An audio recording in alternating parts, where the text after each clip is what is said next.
Hello, everyone.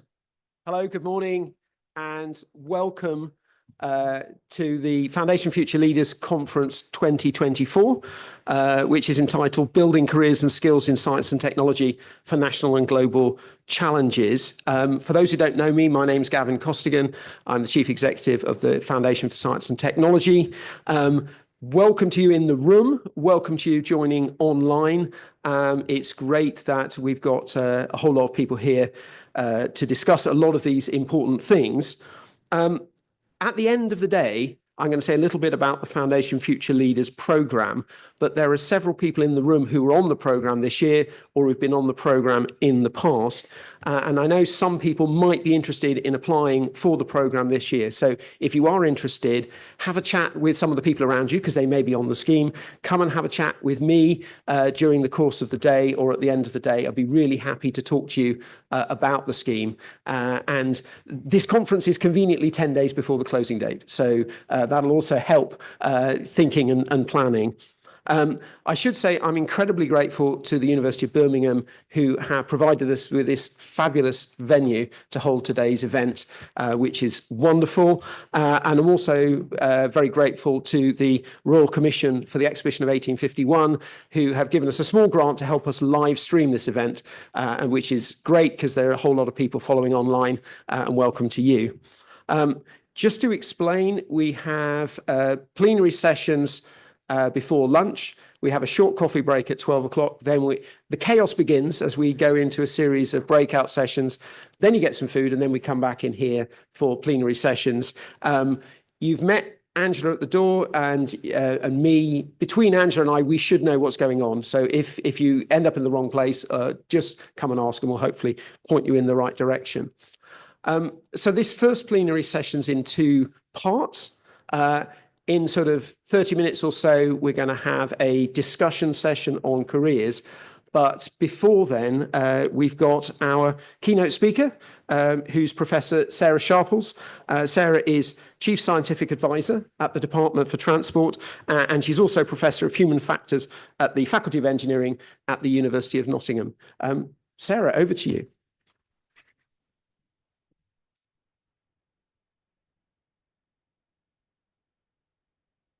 Thank you very much. And it's really lovely to be here today and to see all of you. And thank you, Gavin, for the kind introduction. As Gavin said, I'm a professor in human factors at the University of Nottingham, but since the middle of 2021, have been the Chief Scientific Advisor at the Department for Transport. So I'm going to speak to you a little bit about what it's like being a Chief Scientific Advisor, hopefully encourage a few of you to think yourselves about being a Chief Scientific Advisor for one of the government departments in the future.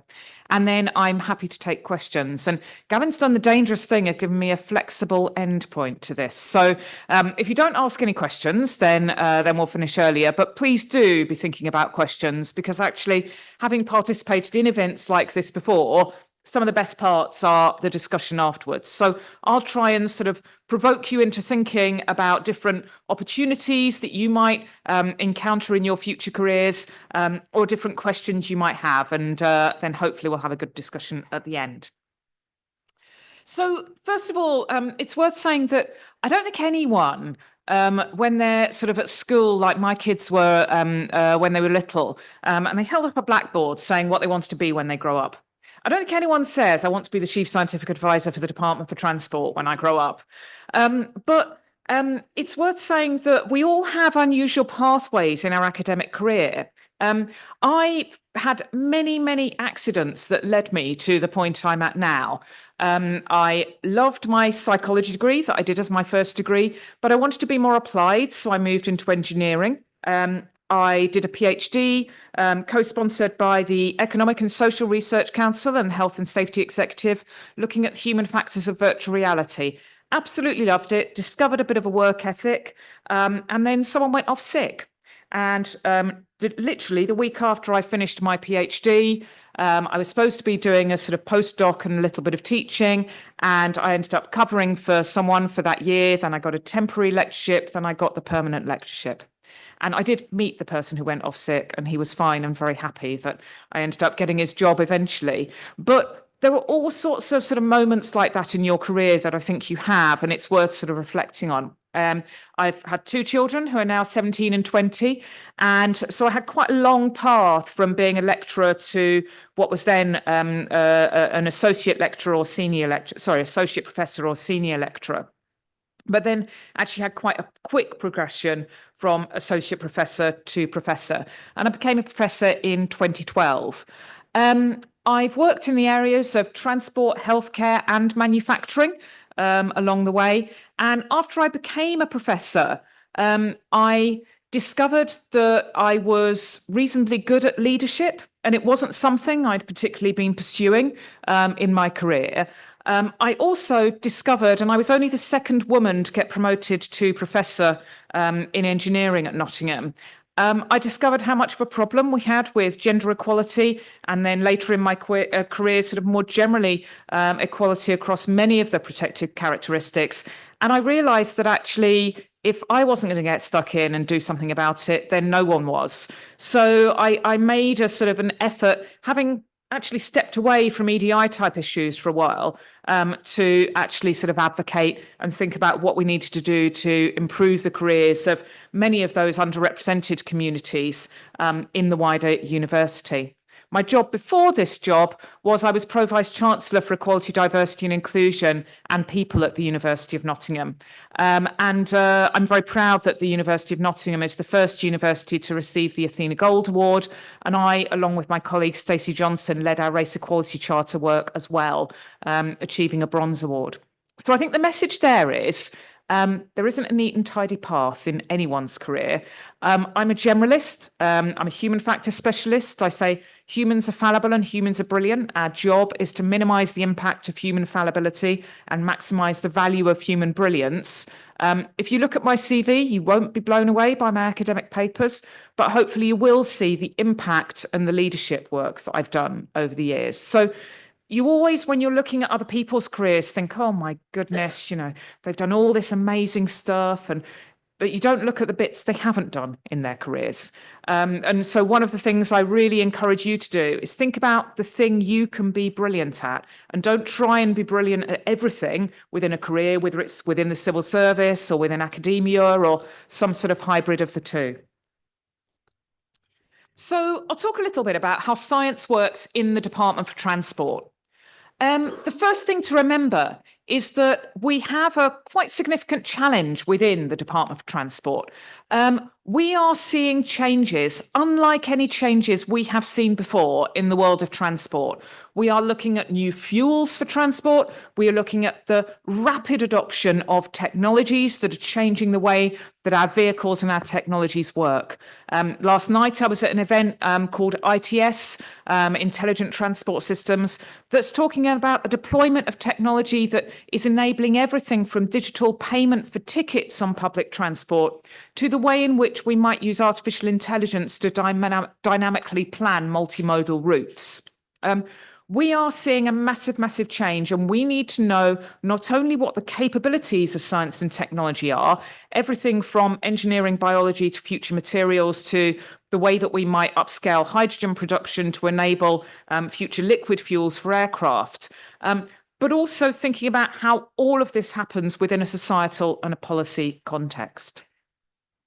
Now, it's worth just sort of breaking down a little bit what we mean by the impact of science and innovation in technology. And I set my team, and I have some people from the FAST stream who work within the science team in Nottingham, set them a bit of a challenge. And I said, right, I want a killer slide that helps me to explain all the different ways that science could make a difference within transport. So actually, I'd love your feedback on this slide, because this is version 1, and I'm hoping that the FAST Stream team continue to iterate this.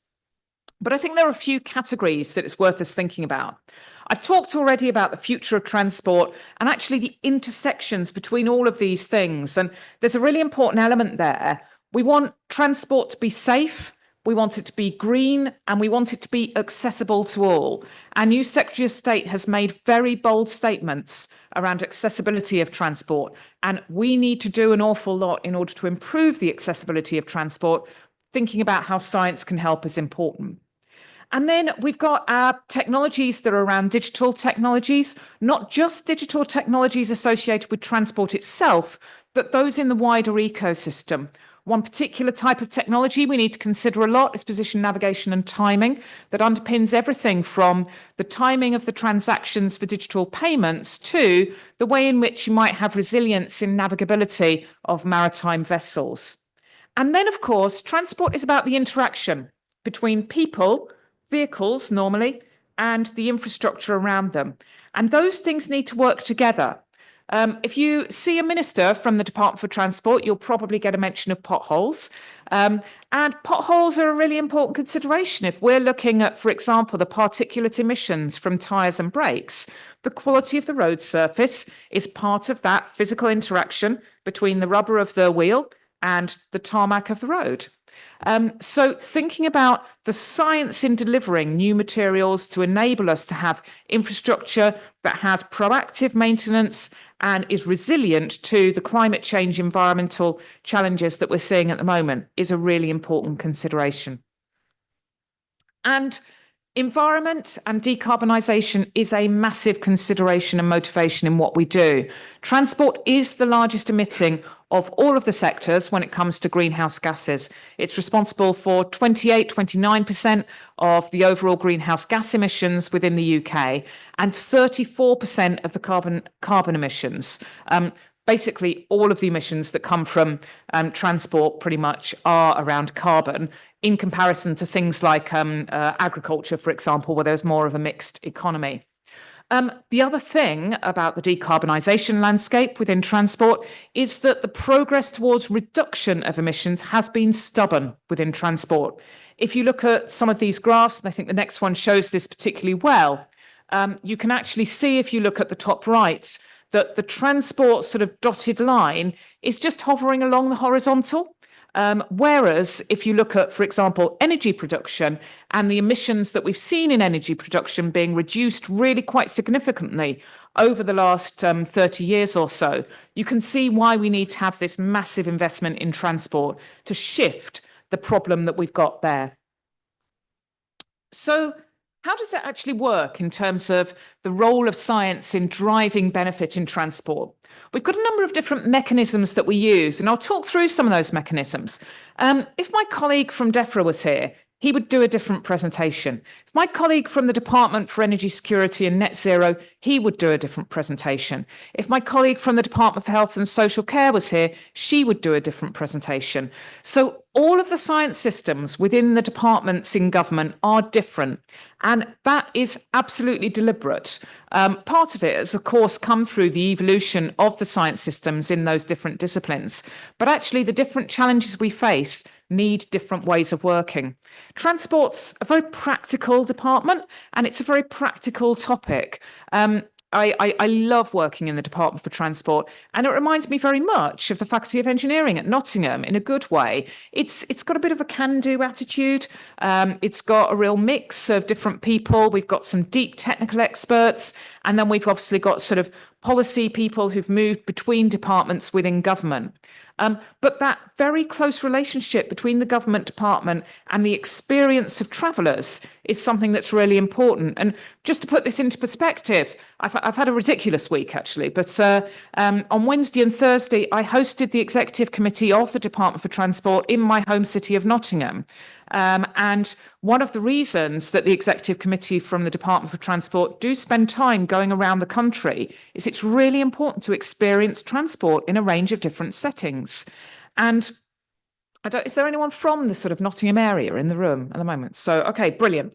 So you will know that we have some amazing transport characteristics in Nottingham. We've got a really great tram network. We've got one of the few bus networks that retained in public ownership.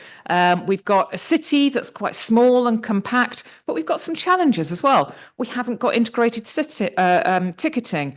We've got massive socioeconomic diversity within a very small space within the city. And it was brilliant to see the engagement of the permanent secretaries and the directors general in everything from the sort of digital representations that we were able to show them of the city of Nottingham and the different ways that not only the transport system intersected with the societal context, but also some of the other information that we had. But then we also did things like went on a walking tour around Nottingham. They got to experience some of the challenges at the railway station at the moment. They got to travel on the tram. And they got to walk through a number of different routes through the city to get that difference between the sort of look and feel and how that can affect, for example, impact of personal safety. So there's a real sort of almost can-do approach from many of the people within the department. But we've got formal methods that we also use to make sure that science, engineering, innovation and technology evidence feeds into what we do in the department. So we have our Science Advisory Council. Our Science Advisory Council, chaired by an independent colleague, Professor Ali Lewis from the University of York, is actually really important for me. I may be the chief scientific advisor, but I'm not the walking Wikipedia of all things science to do with transport. And whilst I have a ridiculous number of science-related transport facts in my head, I'm not a deep expert in the efficiency of hydrogen production. I'm not a deep expert in the atmospheric chemistry of the diffusion of particulates in a motorway compared to the area to the side of the motorway. So I need to speak to experts to get me to help. And in a way, the Science Advisory Council and the Associated College of Experts is a formal version of my little black book. People who understand the needs of the department and are able to provide that deep technical advice. But it's really important to also help them to see what we need from the department. So within the Science Advisory Council, we meet formally, but actually the coffee breaks and the lunchtime conversations in those formal meetings are some of the most important parts of the day, because the scientists get to speak to the policy officials and you understand the very different way of working within government compared to what we might have traditionally experienced in academia. I was a member of the Science Advisory Council before I became Chief Scientific Advisor, and I strongly recommend that if you are interested in pursuing a career in sort of science-related policy from the academic side, keep an eye out for things like Science Advisory Council memberships, colleges of experts, or other ways that you can engage in these advisory groups within government departments. We also have specialist teams within the department. Two that we've highlighted here are our Futures team. They specifically bring methodologies to enable foresight and futures thinking into the department. They use analytical approaches to think about the different scenarios that may actually work through, for example, the speed with which climate change impacts might happen, or impacts of geopolitical changes and therefore access to rare earth materials. But they also take the different policy teams through the provoking methodologies that futures thinking can do, helping them to think differently. One of the challenges when you're based in a government department is you're often given a very specific task to do in a very challenging timeline, and it can be quite difficult to take the time to think back and have that wider systems view. So very often the futures team just gives that opportunity to step back and think about the context of an individual policy activity. And then we also have our emerging technologies team. These are technologies that at the moment have been highlighted in the science and technology framework, so engineering, biology, quantum, artificial intelligence, communications technologies, for example. And with the reason we have those teams there is that it's not realistic to expect a quantum expert to be in our rail team, our roads team, our aviation team. Quantum technology is a technology for the future. We need to be prepared for its emergence, but we're not there yet. So this provides a central portal for deep expertise in future technologies. And then when those technologies start to become adopted, like we're seeing with artificial intelligence, you start to see local experts appearing within the different parts of the department. And then the final point on this slide is our Transport Research Innovation Board. This is a collector of all of the funders of research for transport and is a really important element of our work to try and make the whole greater than the sum of the parts. We have lots of different streams of funding in many, many different parts of the transport system, but very often we're all addressing the same challenge, whether it's, for example, understanding of how to decarbonise concrete that plays out in our roads and in our rail systems, thinking about the future of electrification and the way in which perhaps we might be able to harness vehicle-to-grid technologies from roads and from rail as well, and have a more holistic approach to energy distribution. So the Transport Research Innovation Board, chaired by a professor from the University of Oxford, Professor David Prout, is a really important mechanism to try and align the work that we do in the department with research councils and with our arm's length bodies, particularly the big funders like National Highways and Network Rail. We've got formal mechanisms to do that. And one of the other things that I'll highlight here is that I also chair the departmental R&D board. That's the source of advice to the permanent secretaries and to the ministers about the priorities that we should have within our dedicated R&D funding within the department as well.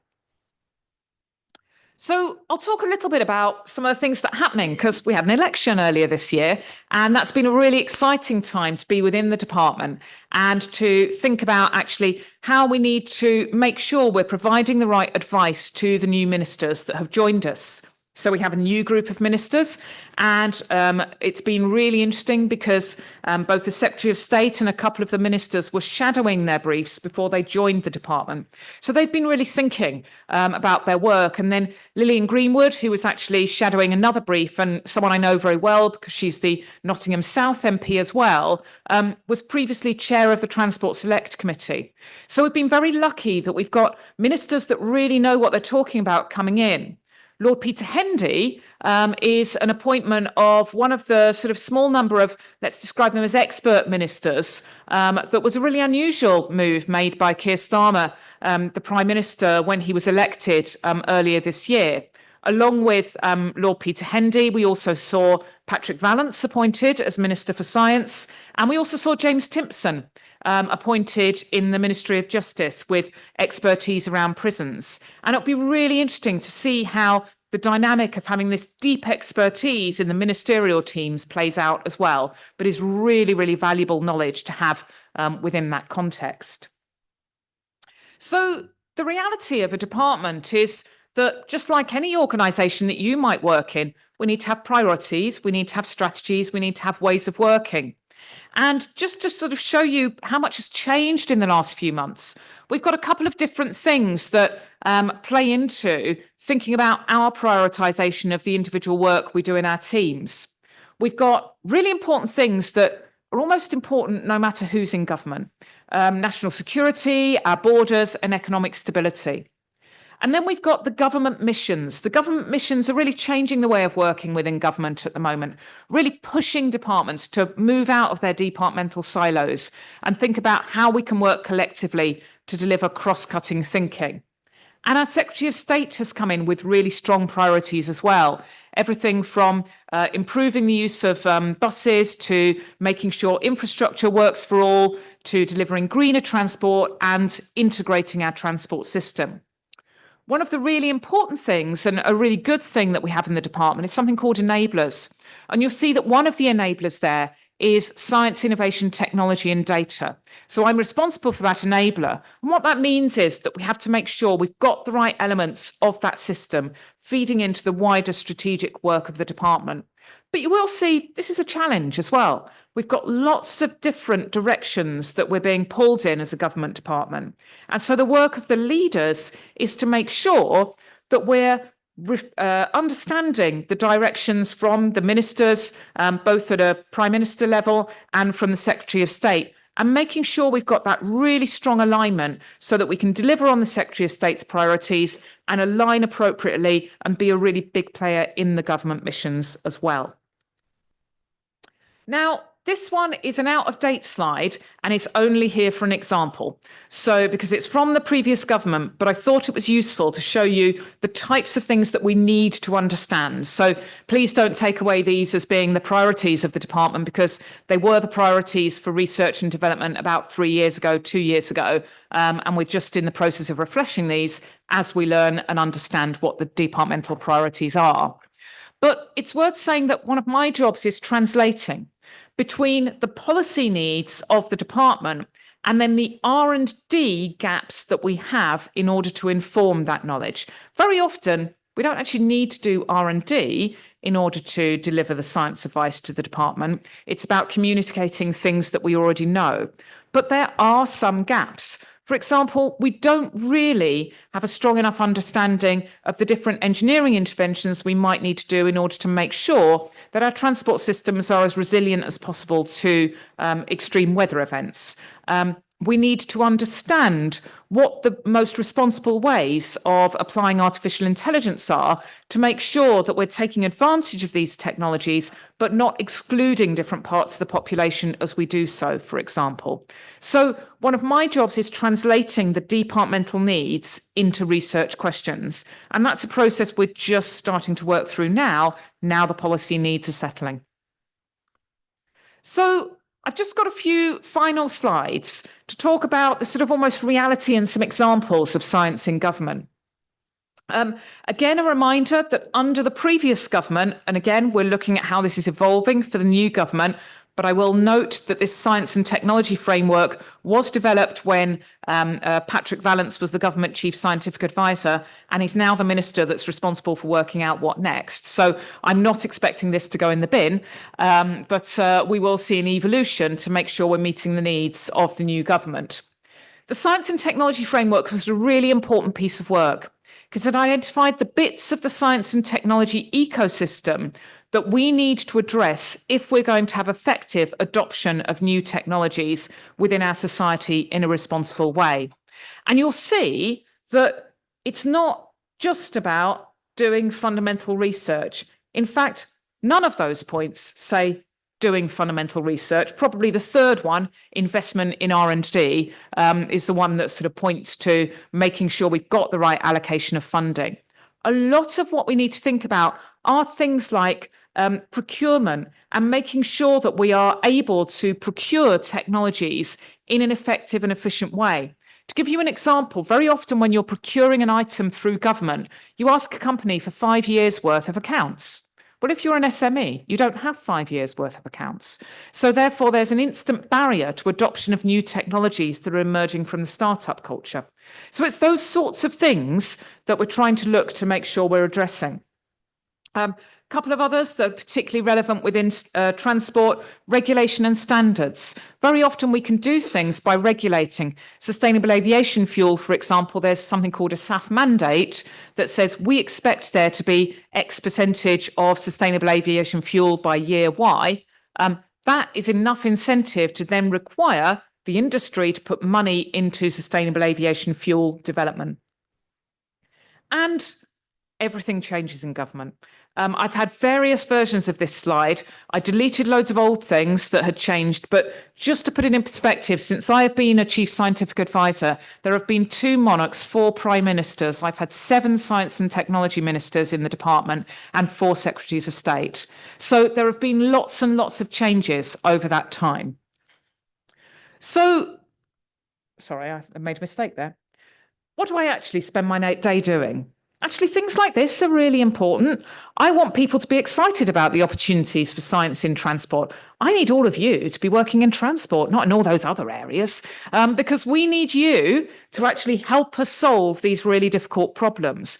I would have loved to have been at a presentation from a chief scientific advisor when I was at the stage of career that many of you are at. And actually, the first thing that brought this role to mind was when I was at an EPSRC event around the digital economy, and the chief scientific advisor 3 before me, then Bryan Collins, did a presentation and mentioned he was doing this job. And I thought, oh, that sounds interesting. And actually, when Phil Blythe, who preceded me in this role, got his job, I went up to him at an event. I said, oh, you'll have to help me get your job after you've done it. And he certainly gave me a couple of nudges in the right direction that meant I was in a really good position to be able to apply when the opportunity did come up. So one of the reasons that I do this sort of thing is to raise the profile of these incredible roles that we get to do, but make sure we've got the best possible people in those roles from a range of different backgrounds as well. I'm quite unusual because I'm a human factors specialist doing the role of chief scientific advisor in the Department for Transport. And it's been really, really brilliant being in that perspective. But we've managed to challenge the assumption that you needed to be an engineer with oil under your fingernails in order to do the job. We do lots and lots of different things. We provide evidence, we help with innovation programs, we deliver large-scale demonstrators, and we sometimes do very, very specific expert analyses to advise on very particular policy interventions. An example of one that we've been involved with recently is giving some advice on some of the very technical regulations about driver control assistance systems, for example. So we draw together deep technical experts to be able to provide that very specific advice. And we have successes. And one of the other jobs that I have to do is sales, basically. Talk about why R&D is so important. And the way in which I articulate those successes can be very different. With the UK Shore programme, we'll not only talk about the leverage of industry funding, but also the deployment of some of these technologies that are reducing carbon consumption on the seas now. If we think about zero-emission road freight, we've managed to get some heavy goods vehicles powered by electric batteries out on the roads through our programmes. The Freight Innovation Fund has developed technology that means that we now have drones delivering the post in the Orkneys. Our Centre for Connected and Autonomous Vehicles has supported a number of companies, two of which have secured massive investment as part of their growth, as from startups really to medium-sized enterprises. And our Transport Research Innovation grants are a portfolio of very small projects, around 30 to 45,000. And we've done some analysis that shows that 7.9 million investment over a 5-year period has yielded £80 million in follow-on grants, but probably even more impressively, 89 million in terms of venture capital investment. That's a 20-to-1 return on investment, which is virtually unheard of in other parts of the government system.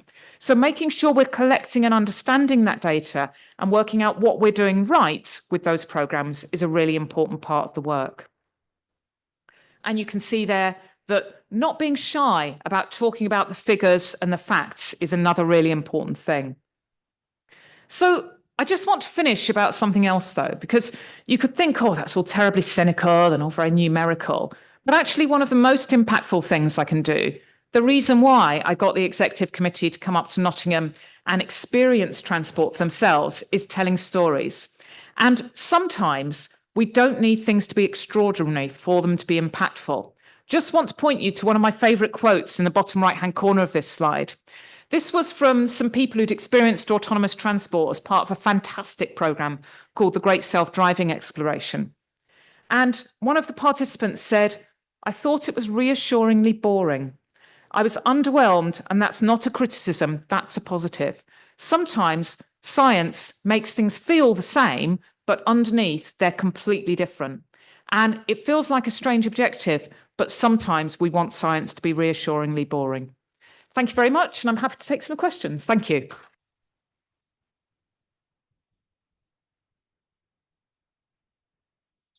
Oh, yes, of course. Yeah. Any questions? Brilliant. Thank you.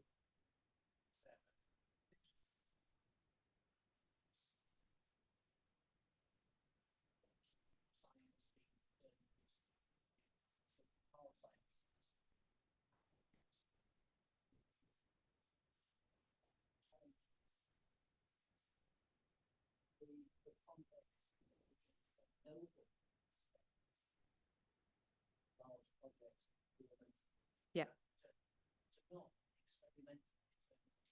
Yeah.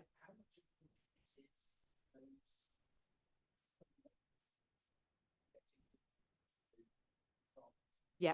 So really great question, basically, and I'm repeating it because of the people online. So basically about that balance between the sort of deterministic sort of X leads to Y type approach that we're so familiar with in some parts of science, and yet the sort of complexity and uncertainty that's inevitable about some of the complex systems that we work within. And it's a really great question. One of the things I sort of do say is I observe within government that there's a remarkable lack of mention of the notion of a standard deviation. And there are some really good reasons for that. And actually, I'll quote Patrick Vallance, who said something like this at a public event. When we do science, if we find something unexpected, then it's quite exciting, isn't it? You've discovered something new. You might initially be a bit disappointed that your initial hypothesis has been disproven and you have to move on to something new, but it's part of the process. If you're a politician and you've made a determinism of a direction of travel and you discover that there needs to be a change, that's a U-turn. And so actually, there's a completely different mindset that we bring from a science point of view around uncertainty. I love it when I see a graph and there's lots of fuzziness and lots of big uncertainty lines, because that tells me we need to do R&D to refine our understanding.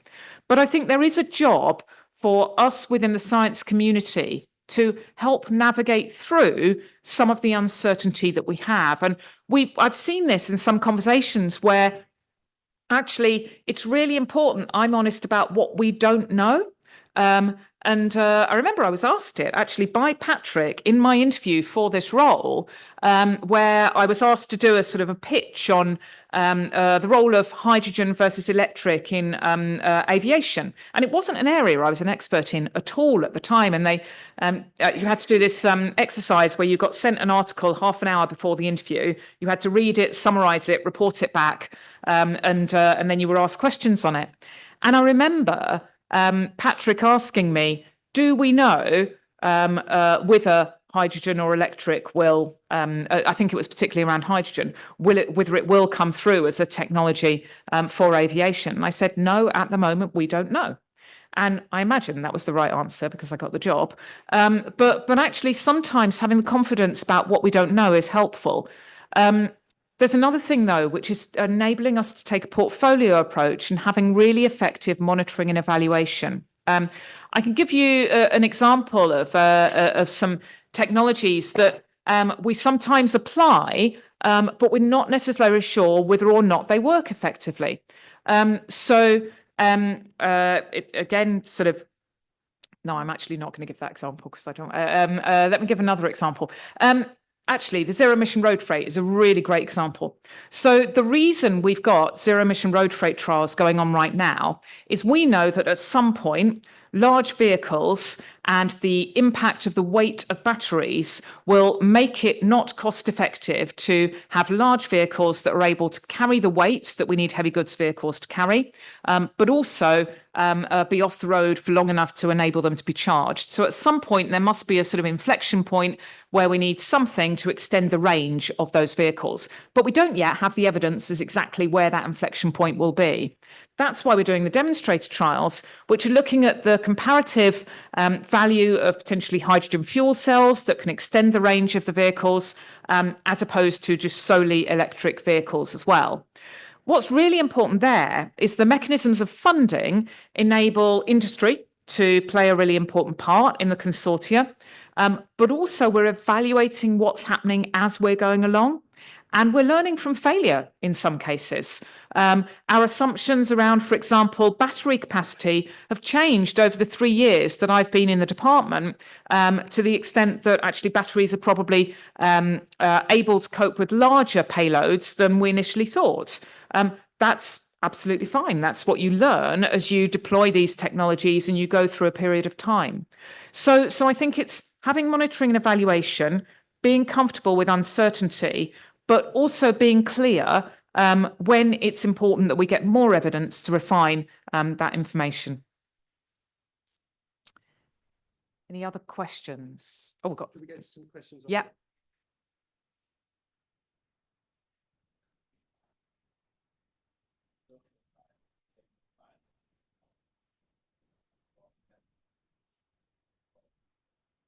Brilliant. So question about something very close to my heart, social and behavioural science and how it's used in transport and actually across government. So I mentioned I'm a professor in human factors and I did a psychology degree. So I am a passionate supporter of our, I think, absolutely brilliant social and behavioural science research that happens within the department. So the way it works is several-fold. And actually, I'll give you an example from the thing I mentioned at the end, the great self-driving exploration. We know that as we're introducing automation in our vehicles, people can potentially feel a little bit anxious. People have a different attitude towards incidents that might be perceived as being caused by technology, as opposed to incidents that are being caused by people. And so the Great Self-Driving Exploration was led by an amazing social scientist, someone called Bex Posner. And the technologies, and it was people got a chance to go in an autonomous shuttle. They got to see autonomous drone delivery. And it was taken to 3 different cities or locations, actually, 1 large city, 1 small city, and 1 slightly more rural location around the UK. People, when they were experiencing the technologies, some of them wore EEG monitors, electroencephalogram, so you could actually see their brainwaves and you could see the excitement and the anxiety as the vehicle went round the corner, and then everything calming down as it all got reassuringly boring. And then we asked people their views about technology before and after they'd had the opportunity to experience the technologies. And what we found was a really powerful demonstration that once people had got the opportunity to ask these difficult questions, they became much more comfortable with it. And actually that work has also now developed into something called PAVE UK, which is specifically looking at how we can engage with the public as we see the deployment of automation in vehicles. But there's one other element that I'll just sort of draw attention to. Along with the Chief Scientific Advisor with the Home Office and the National Policing Chief Scientific Advisor, Jennifer Rubin and Paul Taylor, we co-chair something called the Social and Behavioural Sciences for Emergencies Group. This is a new group, and it follows on from COVID, where SPI-B played a really important part in science and evidence. And we realised we didn't have a standing activity for non-emergency or sort of oxymoron, routine emergency type activities that happen within government. We've set up that group, bringing together the in-house social and behavioural experts across government. And that's been a brilliant thing to be involved with, because they're really, really high quality research groups within government. And we might then look at making sure that we've got social and behavioural advice feeding into things like anticipation of what might happen if there was a fuel shortage, and how people might behave from almost a sociological perspective. So hopefully that's given a little bit of a flavour for everything that can be done. If the person who asked the question is particularly interested, have a look for something called Personas on DFT's website, and you'll see an example of some other outstanding social research work. I'm sorry, I'm going to try and keep my answers shorter as well. I think we might have to stop, actually. Okay. Brilliant. Thank you. So, well, yes, Sarah, thank you so much for joining us. Really appreciate it. Thank you. Moving on to the first panel, I'm going to hand over to Jenny. All yours.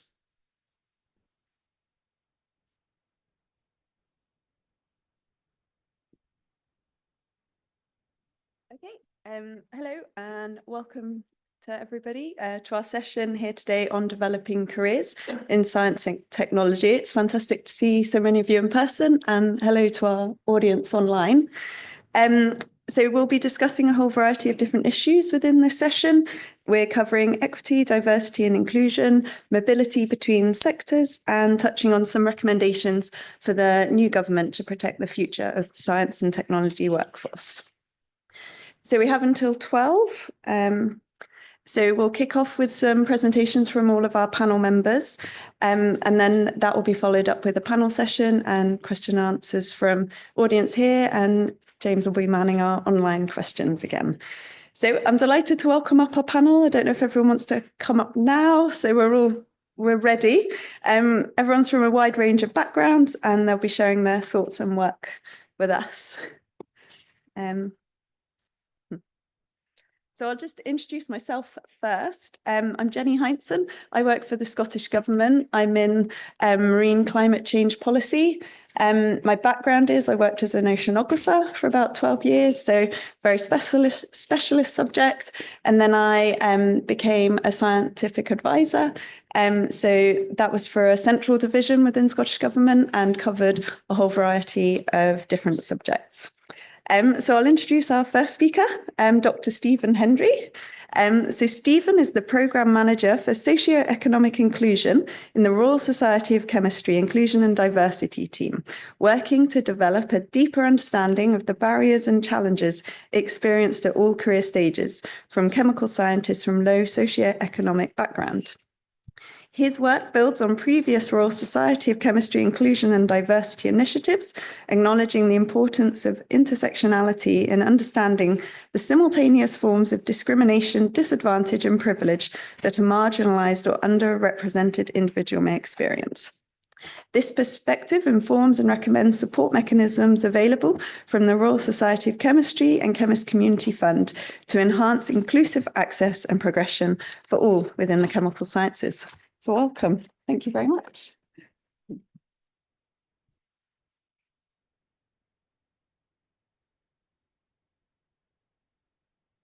Hello, everyone.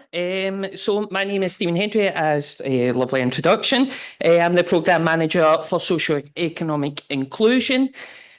I sit within the Inclusion Diversity team at the Royal Society of Chemistry, which sits within the Global Inclusion team. And our team leads on the inclusion and diversity initiatives to support the chemical sciences community and foster partnerships in the UK and internationally. Our chemist, there we go. The Royal Society of Chemistry is a leading professional organisation in the UK, founded in 1841, with a mission to advance excellence in the chemical sciences. We support chemists globally through initiatives in research, education and public engagement. The RSC provides resources such as research funding, grants and career development programmes, while also setting high professional standards and promoting the role of chemistry in solving global challenges. Additionally, we publish scientific journals, host conferences and offer networking opportunities to foster collaboration within the scientific community.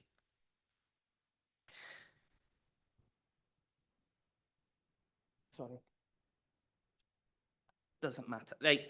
There's just a slide missing.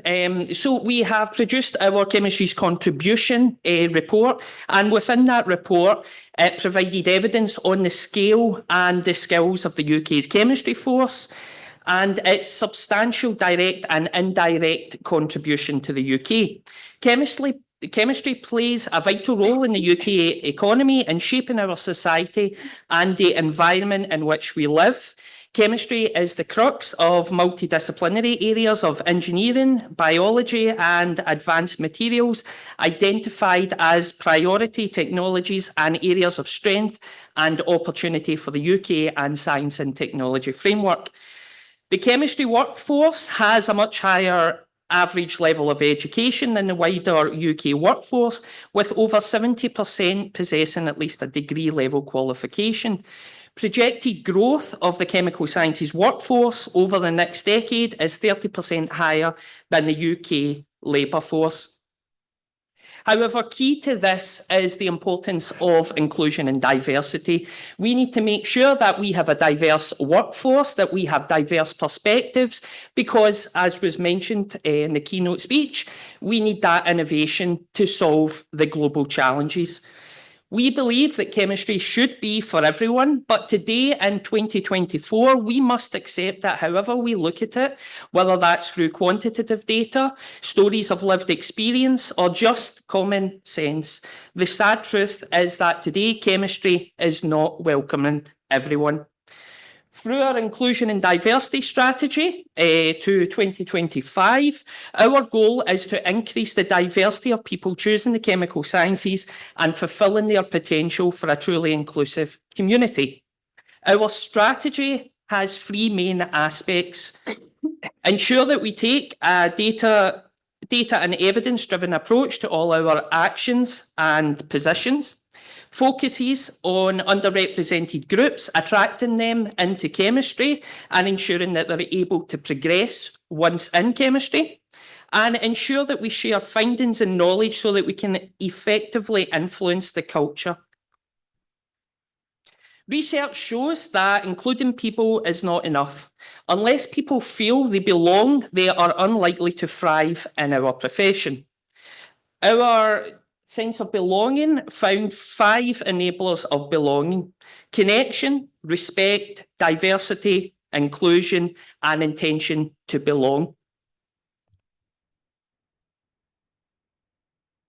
We also know through our Breaking the Barriers report that talented women interested in an academic career are leaving the profession before they reach their full potential. Many excellent female scientists who stay in academia are not progressing to senior grades in the same proportion as their male peers. Incidences of discrimination, bullying, harassment and exclusionary behaviour was found to be widespread by our research on both women's retention and progression, and when we looked at sexuality in terms of LGBT+ within the physical sciences. We are committed to helping eliminate these behaviours from our community, and as part of our response, we've launched our bullying and harassment support line, and we've also supported with grants for funding to help them attend professional development conferences that I'll discuss later on. We also know through our missing elements that talented Black chemists leave the profession at every stage of their career path after undergraduate studies. People from Black and minoritised ethnicities are underrepresented at senior levels in both academia and industry. We need to talk about this, and we need to address the racism, the discrimination and the inequality within the chemical sciences.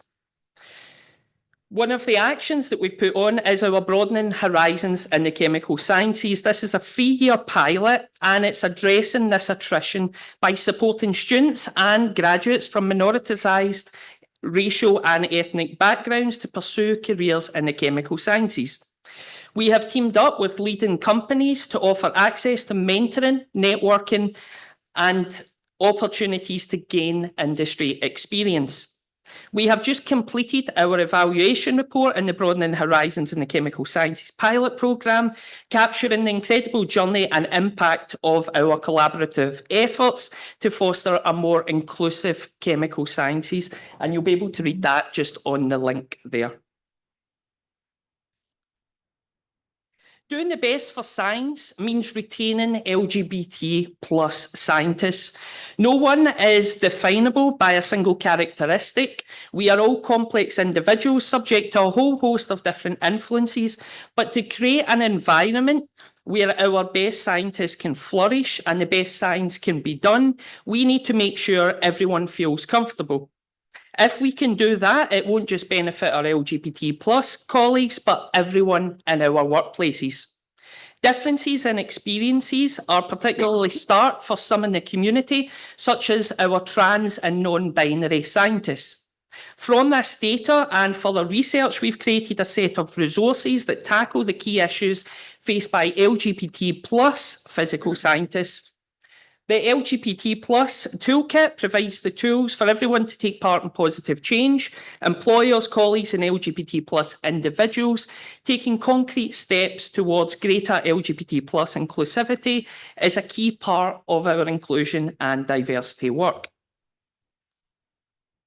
We also know disabled chemists face a wide variety of barriers in full and equal participation. These can be simple as an inaccessible building, a non-adjustable lab bench, or conferences without captions. Or they can be as complex as a competitive chemistry culture that still values long working hours, leaving little space for those who need to work flexibility and pace themselves. We have just completed our qualitative data collection to enhance our understanding of the current landscape of accessibility and disability inclusivity in chemistry laboratories. We are also collecting case studies from our community that showcases the range of practical adaptations, solutions and approaches that have been used to improve the accessibility of labs within the chemical sciences community. Over the past 2 years, the RSC Socioeconomic Inclusion work has identified significant barriers in access and progression for individuals from low socioeconomic backgrounds within the chemical sciences. We know that the UK's higher education sector is under significant financial strain due to inflation, with increased reliance on fees from international students, reduced research income and limits on domestic student fees. This raises concerns about potential chemistry department closures and long-term workforce risks. While our quantitative data has provided valuable insights into landscape dynamics, it has also highlighted gaps in our current understanding. It is essential to acknowledge the complexity of the analysis of socioeconomic inclusion, and the lack of qualitative data hinders effective policy and practice development. Without a comprehensive understanding of socioeconomic inclusion and all of our inclusion and diversity initiatives, there is insufficient evidence for the RSE and policymakers to assess the necessary changes. Our research moving forward aims to address this evidence gap by focusing on qualitative data, and we are hoping to deliver that early next year. Data is key to our approach, and this research will act as a reference point, enabling organisation and key stakeholders to build the evidence base needed to make change. In terms of support, we try to empower the chemical sciences community through our Inclusion and Diversity Fund. This provides financial support for innovative products, activities and research projects aimed at making it more inclusive and diverse within the chemical sciences. This allows us to respond to the needs of the chemical sciences at scale and pace. The Inclusion and Diversity Fund was established in 2016 to award small amounts of seed funding to projects supporting and promoting inclusion diversity. Currently, the fund is open to both members and non-members in the UK and members internationally. In the past 8 years, the total amount awarded by the Inclusion Diversity Fund has grown significantly from £15,000 in 2016 to £210,000 in 2023, proving that even small investments can lead to significant and lasting changes. It is clear from the range of applications that we receive that the true value lies not just in the financial support provided, but in the engagement and empowerment of our communities to shape their own inclusion and diversity work. This creates a sense of belonging with the work of the Inclusion, Diversity and Global Inclusion team that supports and refines the inclusion diversity strategy. In terms of support for our individuals, we have our grants that have been created in response from our Breaking the Barriers report, the evidence that we took from our race and ethnicity, and our LGBT+. So we have these grants which are essential for advancing knowledge, fostering innovation, and addressing the complex global challenges that those from marginalised groups might struggle with. Research development grants provides critical funding for early stage ideas, enabling researchers to explore untested theories and develop new methodologies. These grants are especially important in supporting young scientists and in emerging fields, helping them to overcome the financial barriers to entry. Meanwhile, research collaboration grants encourage partnerships between institutions, disciplines, and even countries, promoting the sharing of resources, knowledge, and expertise. Collaborative research often leads to more comprehensive and impactful findings by bringing together diverse perspectives and skill sets. Together, these grants not only drive scientific and technological progress, but also build resilience within the research communities that can respond effectively to pressing issues, from health crises to environmental challenges. Funding to support individuals. So we have our grants for carers. This provides up to £1,200 a year to help members with care given responsibilities attend chemistry-related events. It covers additional care costs that allows you to participate in the conferences and other professional development opportunities. Our accessibility grants, again up to £1,200, supports individuals with disabilities or those that might have accessibility requirements. This grant helps reduce financial burdens to participation in career-building activities. Our Chemist Community Fund has been helping RSE members and their families for over 100 years, and this fund offers broader support addressing health, well-being, financial and social challenges. It provides resources, advice and connections to help members through various stages of their personal and professional lives. And each of these grants is here to help support the chemical sciences community, whether they're advancing their career or navigating personal challenges. Thank you very much.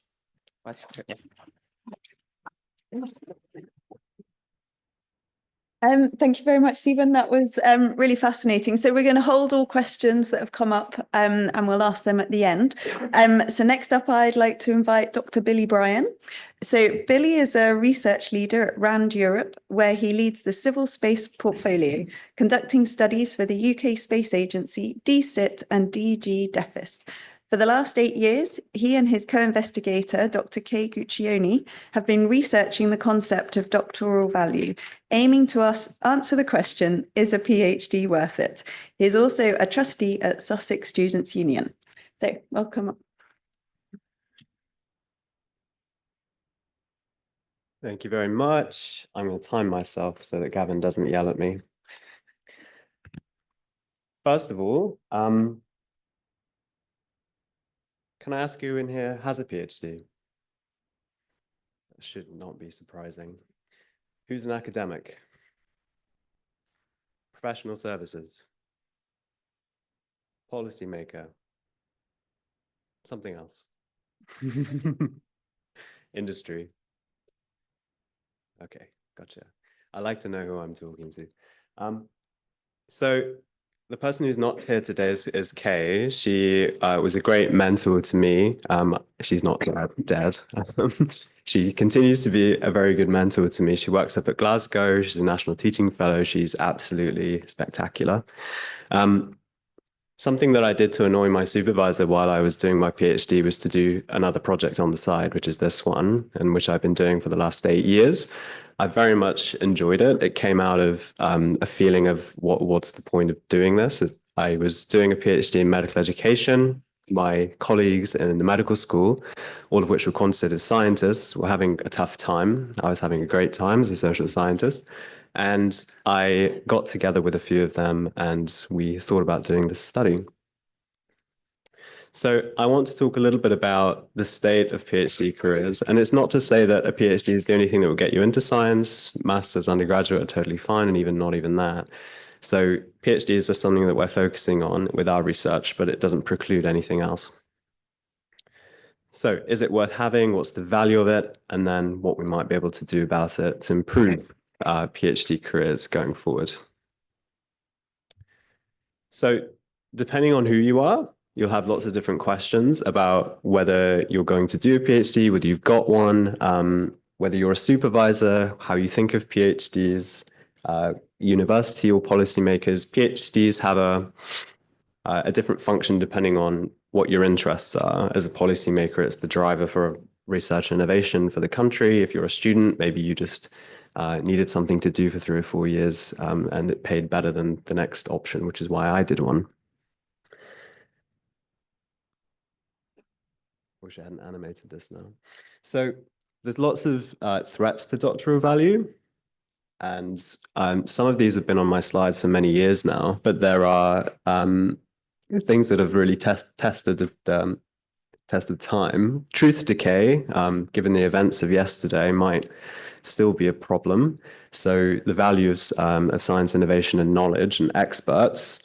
There's also the university and non-academic environment in terms of job satisfaction and experience. There were lots of strikes, but I think the issue of pensions is still very much on people's minds. Exiting from the EU, some of us still aren't over it. It's still causing problems. There is apparently a university financial crisis going on. I'm not in universities anymore, thankfully, but I hear about that. And there's a lot of people within PhDs struggling in terms of their experience. A lot of people writing up outside of their funded period, if they're funded at all. There's lots of things to talk about here, inequalities as well. So what do we do about it?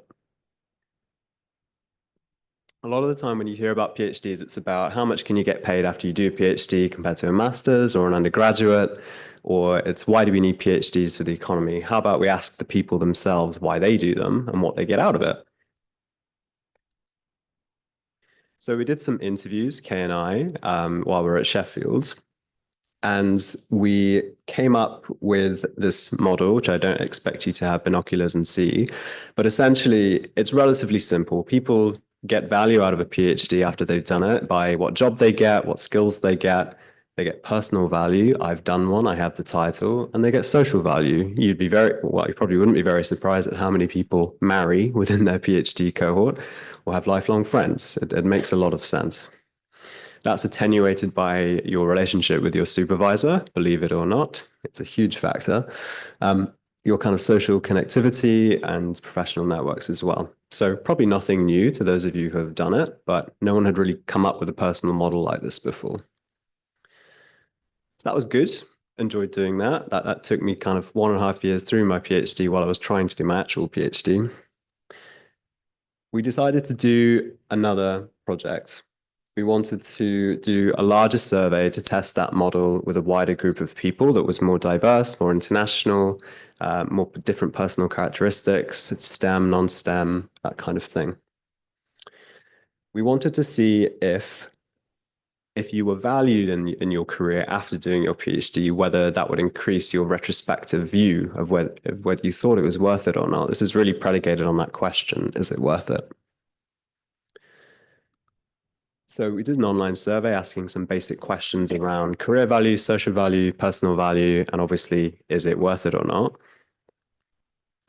And we have some interesting findings on that. About 89% of people said it was worth it. About kind of 8% said no, and then others had mixed feelings, which is quite interesting in itself. But I just wanted to pull this one out because we're talking about careers today, which is that when you ask people to look back, whether it be 1 year, 10 years, 15 years, 20 years, they're mostly thinking about the impact that has had on their career. Did I get a good job? Did I get paid a bit more money? But also there's a strong personal value there in terms of how they felt about it. Does it change me who I am, how I think, the kind of networks that I'm in? So we've got a few interesting quotes here about they're kind of bittersweet quotes if you take the time to read them. People say it was worth it, but God, I suffered. I definitely went through similar things in my PhD, but I didn't suffer as much as some of the people who answered our survey. But I'm sure many of these will be familiar to some of you. So we did that study, and there's much more in there that I could talk about, but I want to focus on the theme today. But it kind of leaves me with quite a few different questions. So if we think about why we need PhDs in society, what the point of them are, they're very really for theologians all the way back when, and then the space race and the arms race hit, and all of a sudden we have tons of PhDs. So therefore, pushing the national engine of R&D and innovation. Now, so they're about grand challenges, they're about international collaboration, and they're kind of a mainstay now of universities and society. So we're thinking about a reframing of what they're for. So nowadays, there's a big machine for recruiting PhDs. There is big scholarships, ever more competitive. There's also people who self-fund. God bless them. I don't know how you do it. It's very, very difficult to maintain that potentially with a family or caring responsibilities. Really tough. So what do those people think about their PhDs? How does EDI, DEI, how does that factor in? When we did try and look at the differences, we didn't actually see that much difference between even very, very far too broad categories, white, non-white, male, female. We didn't see that much of a difference. So we'd like to do a much larger sample, frankly, to get into that. And how did perceptions change over time? We actually found a very weak correlation between the further away you get from your PhD, the more you value it. And whether that's a form of denial or being further away from potential pain, I don't know. We also had this theory, it's kind of the ostrich effect, where we had a lot of people who answered those 4 questions to say, didn't get the job I wanted, I was ostracized, I felt kind of bad about myself, and I didn't really get the skills I wanted out of it, but it was worth it. Now, why might someone say that? There's an element of who would admit that, potentially there, but also, it was something I was supposed to do. I was sold the academic good life, which is a real concept, where you're sold this. You could be a professor, you could be a great postdoc, you could do all these things. You've probably gone through the same lab or the same research group, and then you kind of get to the point where you think, oh my gosh, I'm not sure that was worth it. But who would admit that in a survey to me? I don't know. So there's also this question around, yes, we have all these scholarships, we have people do great work on researcher development and doctoral training programs, but we've never really had kind of a centralized proactive force in the UK. There's places like Vitae and others who do great work on research on PhDs and academic development, but we don't really necessarily have a big concordat or a big research center or a policy making arm to look into these questions about academic and non-academic careers for doctoral students. Unfortunately, my brain works in this way. So I have this I make odd diagrams sometimes, and I'm not even an engineer. So and because I work at a corporate place, of course, I'd come up with some sort of ridiculous supply chain model for you. So do bear with me. But I tried to think about this in terms of how do we support people who might want to go into PhDs, which isn't always the best choice, by the way. You might have a much better time of it if you go via just a master's method or undergraduate method or just the technical education model. There's no problem with that.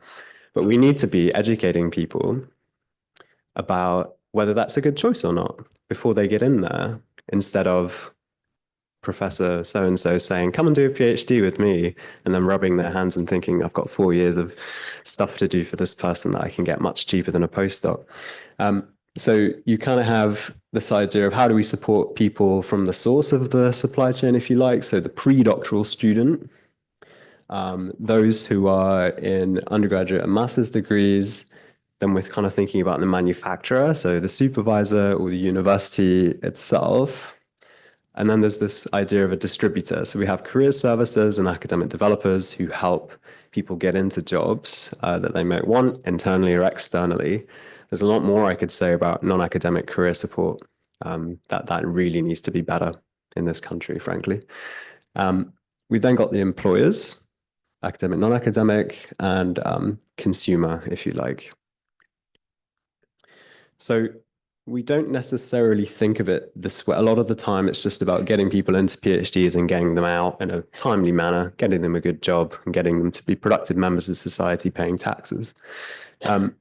What we could do is some sort of big concordat, some sort of centralized, very close to policy group made up of industry, policymakers, academics, researcher developers, to help better understand how we kind of improve this machine, if you like.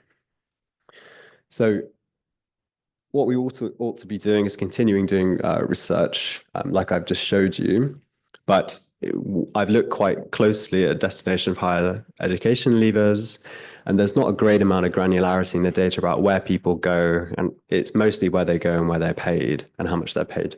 But we could do with much better destinations data for people who want to do a PhD to say, what might you actually do after it? Because it's usually that you'll get paid about £2,000 more on graduation than a master's student on average, which might put people off. Actually, your long-term earnings are on average better, but I won't talk too much about that. We could be doing with an incubator for these kinds of things to be doing better models of getting through doctoral degrees if they choose to, in a more inclusive way. So it's not all modeled for someone who's between the age of 24 and 30, probably relatively privileged, fully funded in a scientific academic path. There's a far larger group there. And let's not forget people who do social sciences or arts and humanities going to science and vice versa. I've done that, for example. We need better interventions. So doing much more in terms of career support, having a dedicated person on campuses and something to connect up campuses as well.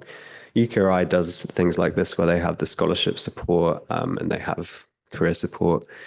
It's not always the best that I've seen. It's fine and it's good. It's better than it was 10 years ago, but we need to be far better because There are tons of great careers these people can get into that are probably nothing to do with their PhDs. Mine was in medical education, if you can believe that. I haven't really touched that subject since, but I learned a lot from it. So that is my madness right there. I've just shown you. So what can we do? So I asked each of you who you were at the beginning, and I'd like to look at your designation of what I'm asking you to do and go and consider. If you are a current doctoral student or prospective, do think about these things. Don't just go into it because someone's told you to. Think about what you would actually like and be quite demanding throughout the process. Ask people to tell you where you might go and get them to help you. Look around at all of these kinds of things. What can you do to add value to your own degree? And that sounds very corporate. But what I mean is get the most out of it for yourself. And supervisors, universities, there's lots there that can be done. Policymakers and government could do much more to push on programs and policies for PhDs. I can't think of anything that's been in the news about them, to be honest, over the past few years. So that's me. I just wanted to finish with the last few seconds asking, for those of you who have PhDs, can you put your hand up if you think it was worth it? Not worth it. Mixed feelings. Okay, great. Well, thank you very much. That's it from me.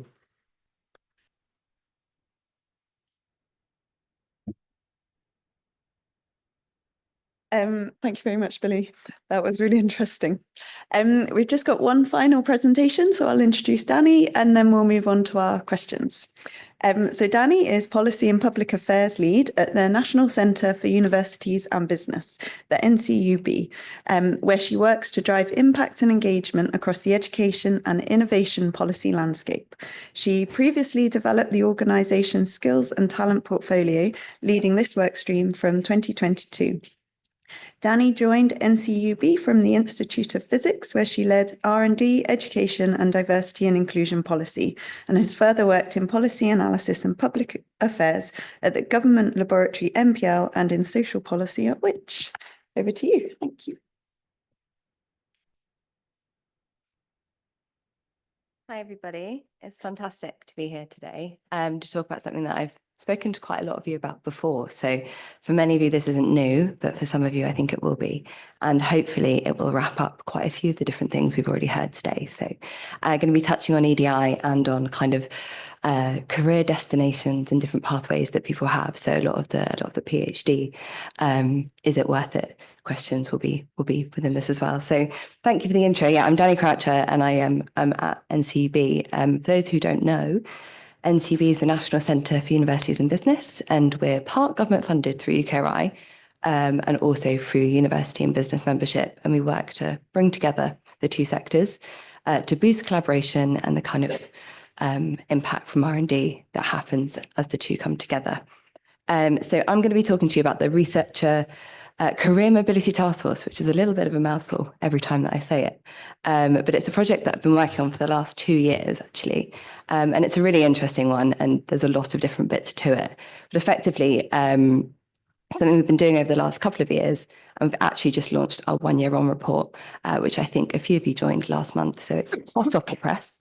And I'm going to share to you today kind of how, as a sector, we can better leverage the skills that we have across our researchers between different sectors to really get the most for people in their careers, but also for organisations and for the economy as well.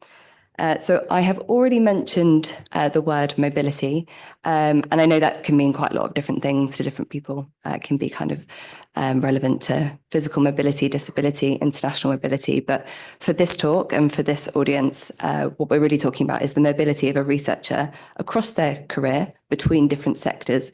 So that can be between disciplines, it can mean between the university sector into business, it can mean into government labs or policy organisations, into government out of it. And Billy, I'm going to copy your display of hands, but there's a lot of different people here from different sectors. Can I get a show of hands from anyone who has moved sector in their career?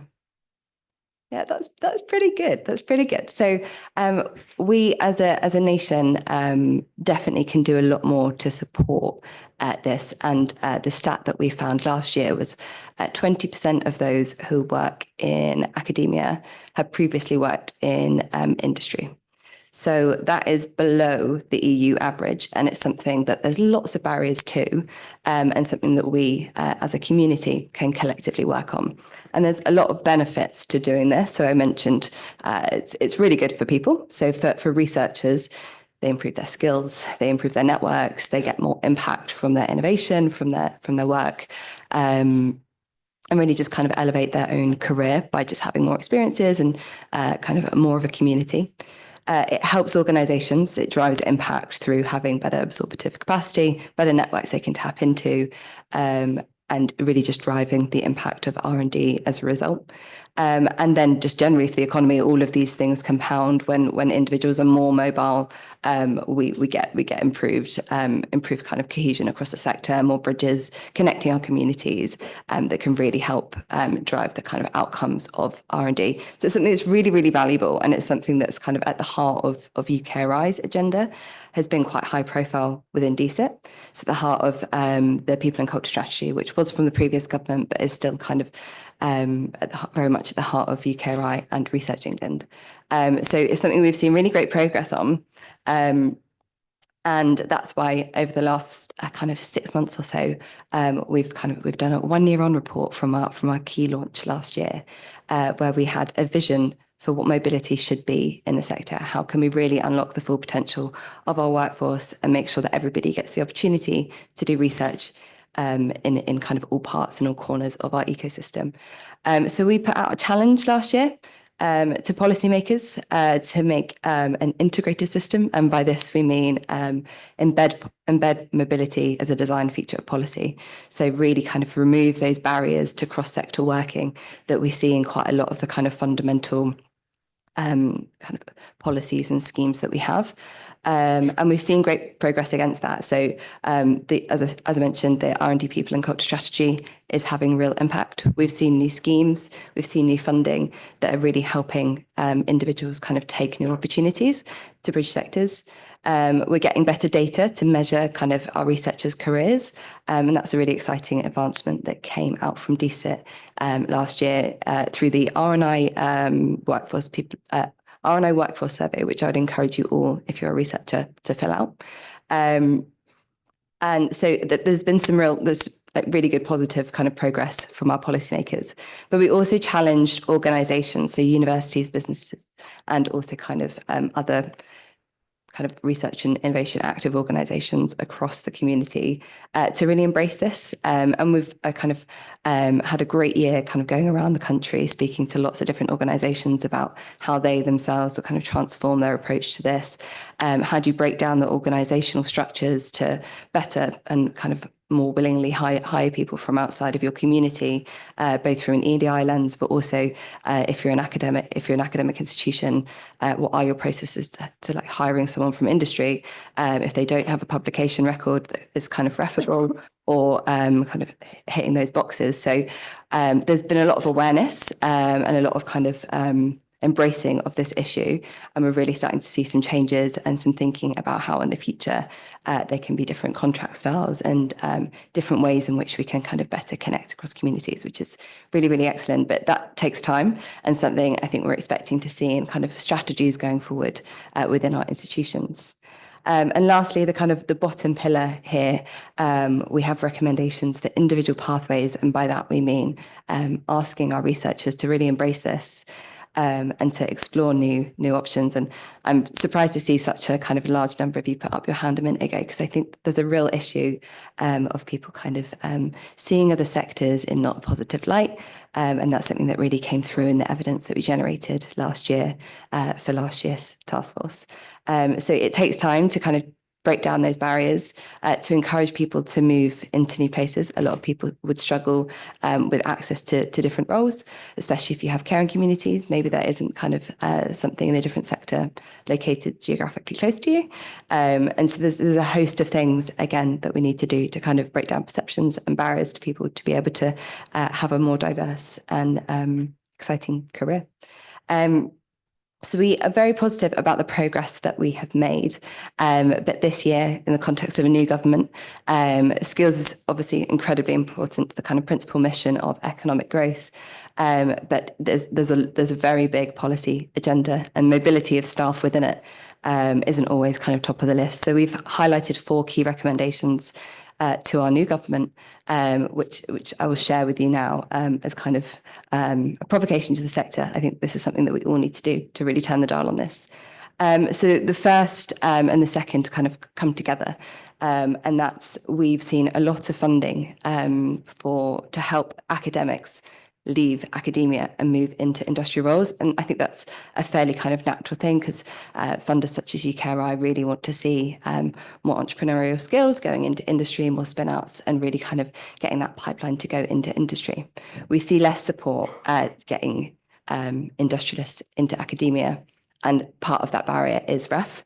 So we're really challenging policymakers to kind of encourage that direction of mobility, to make sure academia doesn't miss out from the brilliant minds that are in industry, and for the reforms that are coming to REF that are currently being developed, to really, really make sure that they do enable this by design, and that it's not a barrier for our community. The third is around the public funding mechanisms that we have for this. We've already touched on in the panel a number of different fellowships. A lot of the national academies fund mobility schemes that help individual researchers move between sectors, either part-time or full-time, could be kind of consultancy type roles, or just contracting. They're excellent schemes, and we know that they've got really, really good international reputation. A lot of them are really long-standing, but they haven't had the same kind of level of scrutiny of public evaluation that we'd like to see. And we do know that there's some EDI challenges around them, around accessibility, people knowing that they're available, and we really want to see us collectively learning best practice, then how to improve those to make them more accessible for everybody. And then lastly, we wanted to continue to challenge our organisations and our researchers to really embrace this, and to think about how do we continue as a sector to kind of break down the barriers so that we can all work closer together. So I'm going to finish there so I don't get paper telling me that I'm running over. And I know it's just us and our Q&A standing between coffee break. But I'll close with a kind of provocation to the panel that will kick off our Q&A. And that will be, how can we as a community create better pathways between our sectors that can support us to enable more transfer of skills and people in the future. Thank you.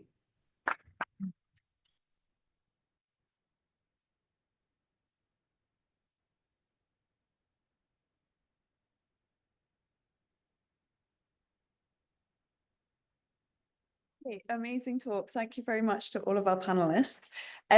So yeah, we'll kick off with Danny's question there for you guys to have a quick chat about. We've now got a microphone, so hopefully that. Hello. Yep, that works. Perfect. So it's how can we as the science and technology community work to build the bridges between our sectors to improve skills and staff transfer? Don't know who wants to kick off. Well, there are many good people already doing that work, one of which is sat to my left. There's also, so I also do evaluations of public programs like the Future Leaders Fellowship, so I have a view into that as well. And there are programs like that that have entrepreneurship training. There are also things, years in industry that PhDs can do. There are some programs like that. For example, I also do a bit of work supervising student projects at LSE and UCL, but I think there could be a lot more of that in terms of, I think a lot of the time, working in a consultancy, I very much rely on the input of people outside of consultancy. I get people on my projects all the time from companies, from academia. It's just invaluable. I think there could be something more in terms of the incentives provided to people in academia. REF is, slowly trying to reward such things, but frankly, the basic architecture of REF doesn't really do that. It likes your examples when you do it, but fundamentally that won't get you a full star case study. You have to have a million other things. So I think, frankly, the incentives have to change, and that has to be the same for business as well. Most of the stuff I evaluate is innovation, R&I programs for companies, and they are complaining all the time about how hard it is to get an Innovate UK grant when they're collaborative, or an NERC grant, or UK Space Agency. It's really tough. It's tough for them, and they lose a lot of money, even if it's partly matched. And that's kind of fine. That's the whole point of public intervention. But I think if you genuinely want to see more transfer, genuinely want to see more collaboration, you have to move the incentive levers and the rules. You can't just hope it will work, because it doesn't make any business sense unless you really think you're going to get a product out of it, or you give academics the time and space to go and speak to industry, and you incentivize them. Yeah, sorry, I'll get off my soapbox now. Thank you. I'll very cheekily answer my own question. It feels like cheating. I think one of the key barriers that came out last year, when I was really lucky to sit on quite a lot of the qualitative interviews that formed the task force evidence last year, and we spoke to about 30 different people, 10 of which were academics in a university setting, 10 were researchers in industry, and 10 were people who kind of had real experience of mobility and had moved between different sectors. And one of the key challenges was that the perceptions of different sectors were really, really poor. And so we had the kind of classic tropes of, oh no, I don't want to go to industry because they just work you so hard and it's all about profit and all of these things, like research should be for research. And then when you spoke to some industrialists about the possibility of going into academia, there was again the kind of really tired tropes of, oh no, well it's really slow and you know get to actually do anything.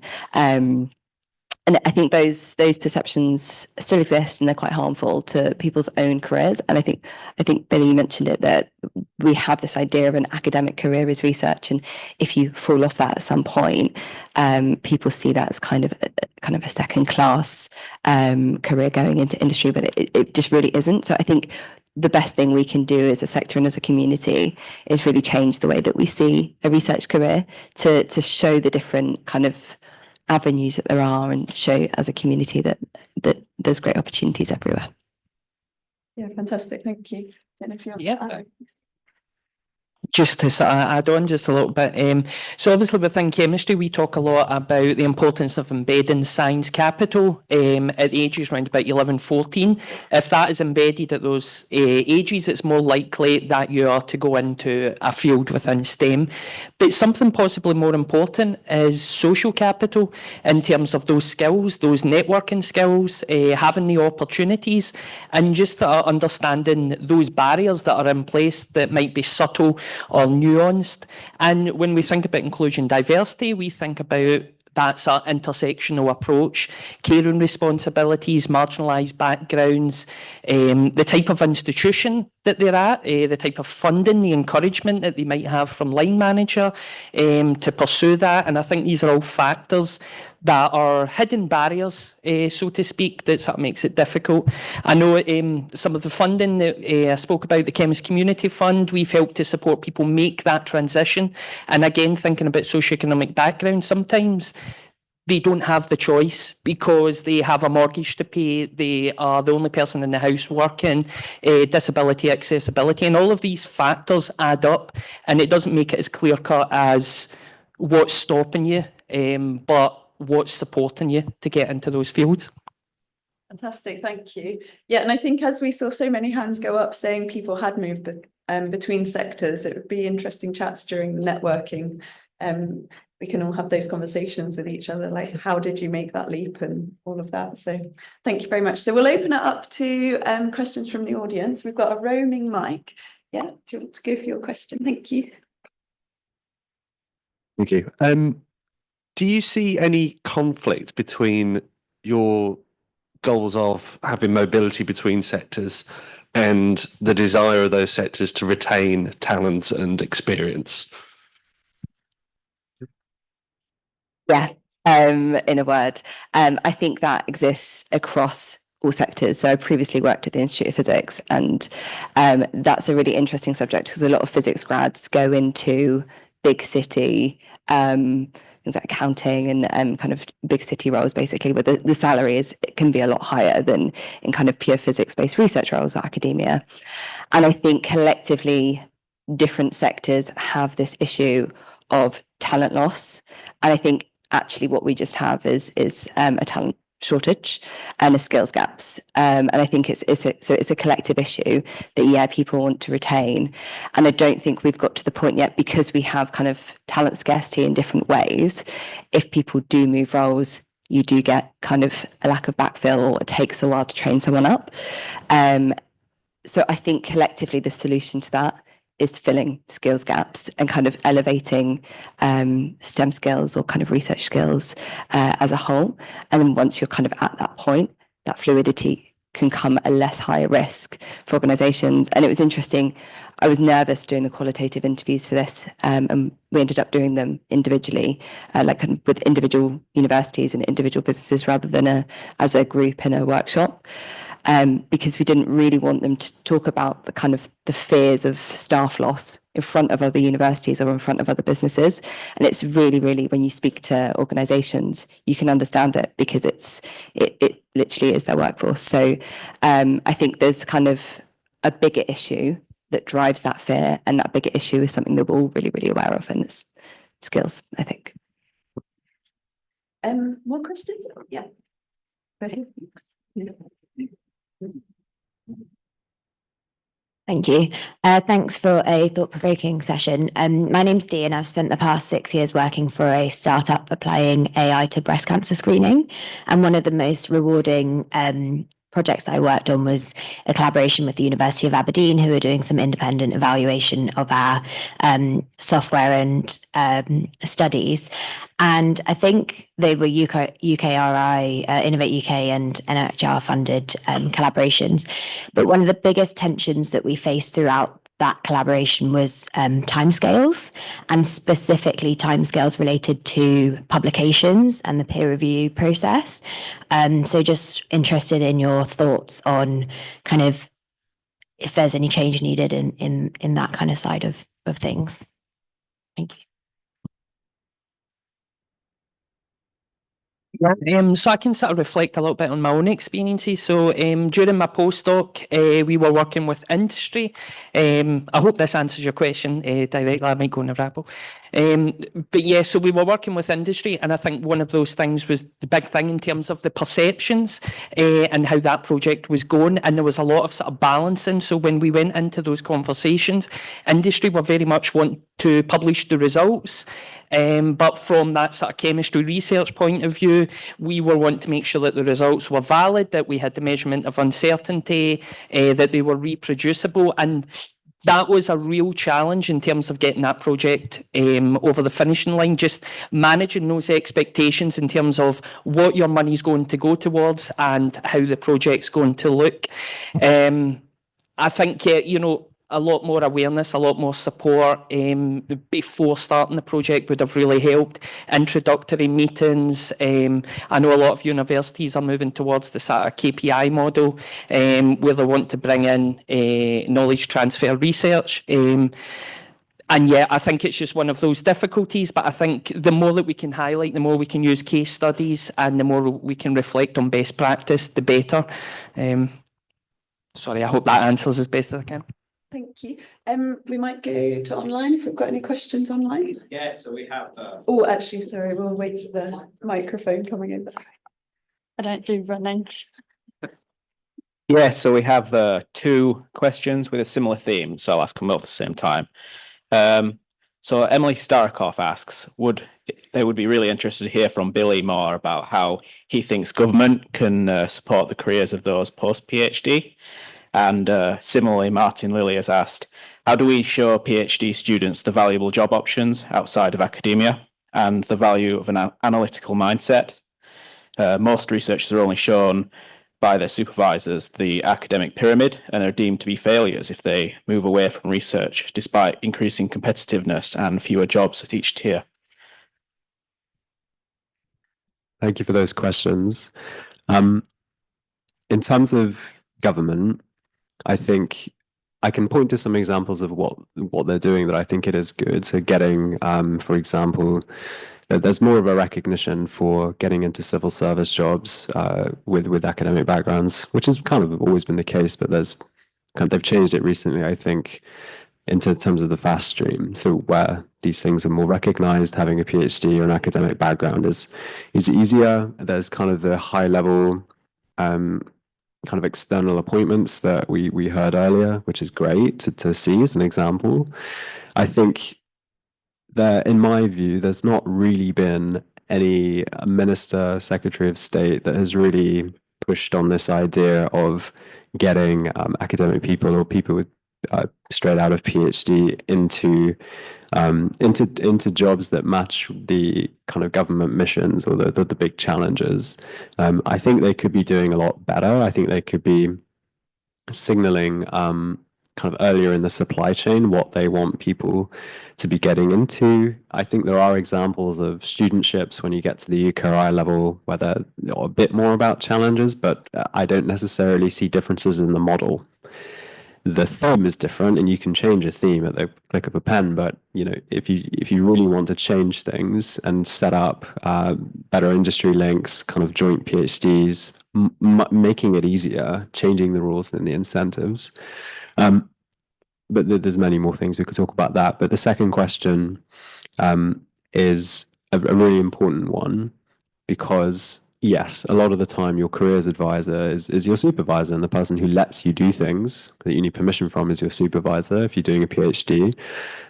Mine thankfully turned blind eye to most of what I was doing when I wasn't doing the work, which is a good arrangement for me. But there are actually a decent amount of things on offer for people doing PhDs or masters to get non-academic experience, whether that be internships, secondments, placements. There are kind of careers talks given by non-academic people, but unless you're in the room or in the virtual room, you don't hear about it.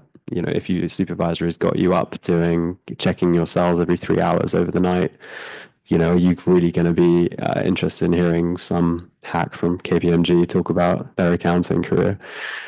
It means KPMG there, but you see what I mean.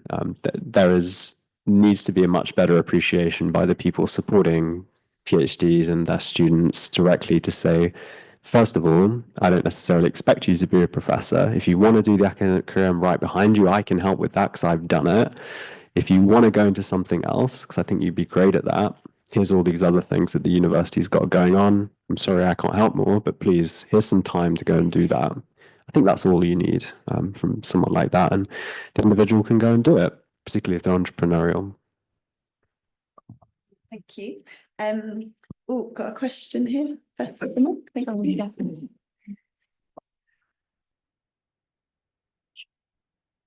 Hi, Billy. So these are sort of follow-on questions from the last two, and they're like two interlinked ones.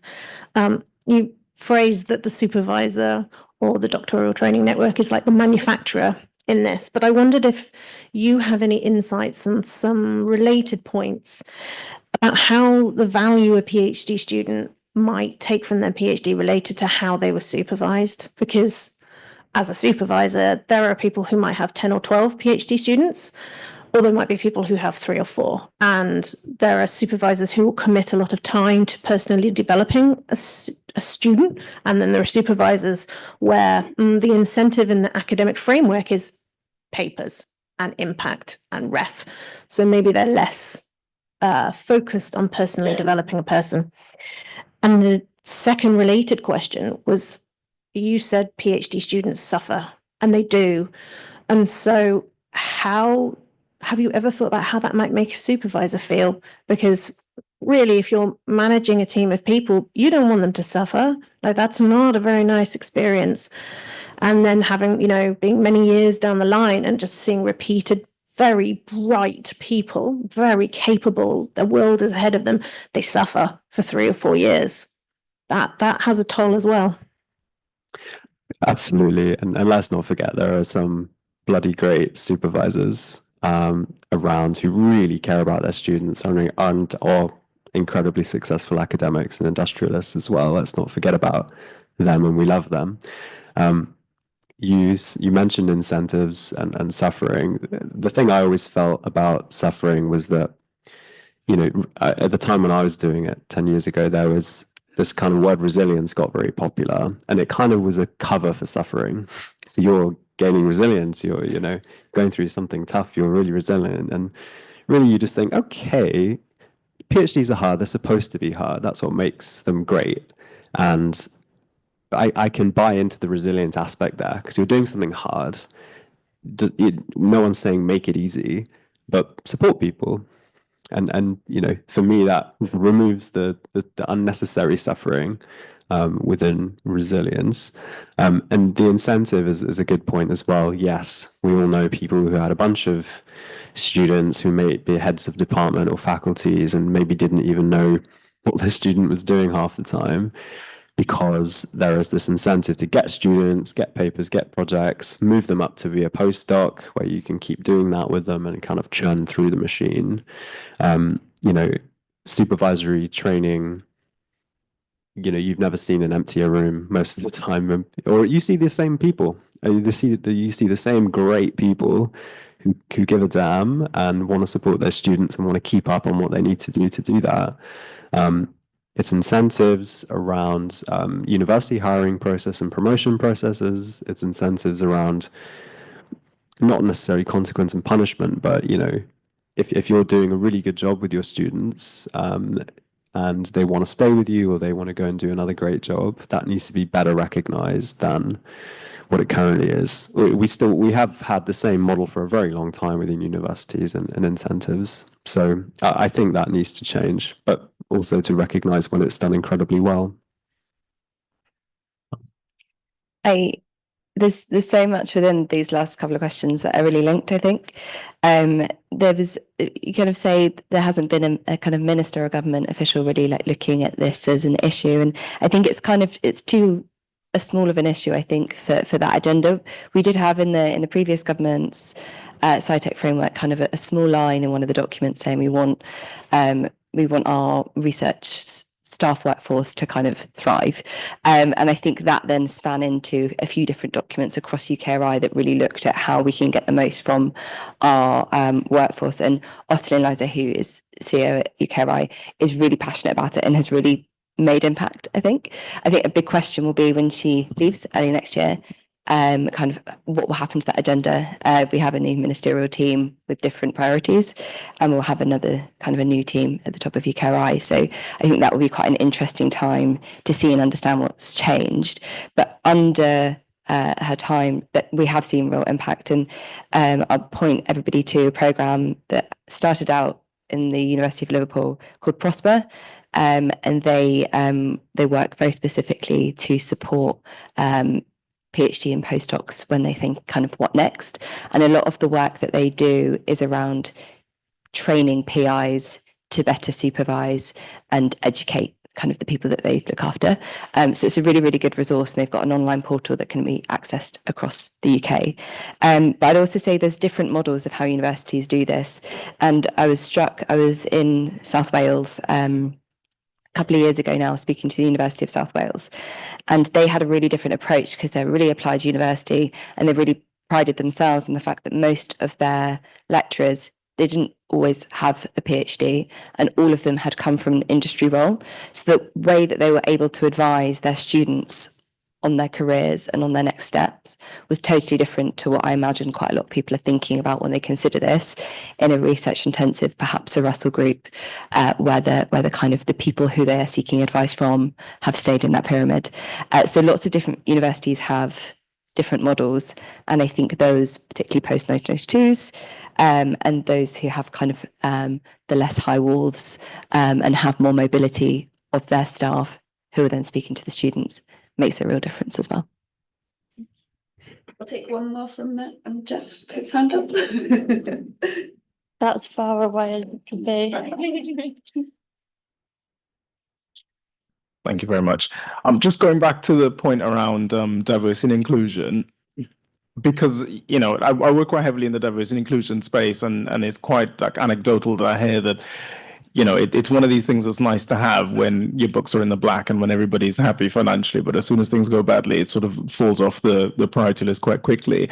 But, you know, the bigger organizations tend to have this, for the most part, fairly well sorted. But in the UK, we have quite a lot of startups, and we spoke a bit about spin outs and technology spin outs and startups and these sorts of things, you know, where the support might not necessarily be there in terms of their internal team, and they might not have the resources to devote to this. I'm curious to know what we think about support that needs to be provided on a more national level for diversity and inclusion in the sort of startup spin out culture, which is quite big in the UK.